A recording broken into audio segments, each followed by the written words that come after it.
sa puso ng luntiyang isla ng Palawan, kung saan ang mga bundok ay binalot ng ulap at ang mga ilog ay dumadaloy na tila salamin, may naninirahan na isang kakaibang nilalang na hindi alam ng karamihan, ang Palawan freshwater crab.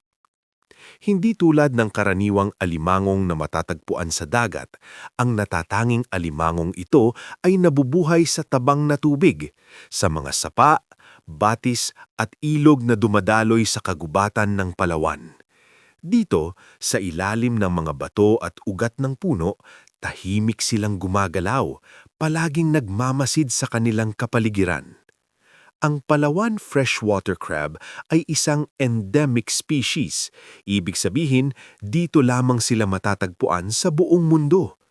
Ibig sabihin din ito na kapag sila ay nawala sa Palawan, tuluyan na silang maglalaho sa ating planeta. Dahil dito, napakahalaga ng kanilang papel, hindi lamang sa kalikasan ng Pilipinas, kundi sa buong mundo.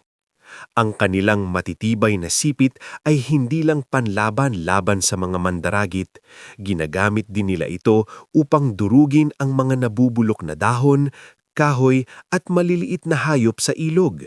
Sa paraang ito, nagsisilbi silang natural na tagalinis ng tubig.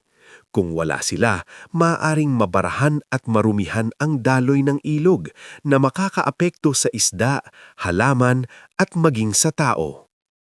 Tara, samahan niyo akong tuklasin ang mga bagay-bagay na kakaiba. Lugar, selebrasyon, at species na makikita dito sa Pilipinas. Like, share, and subscribe.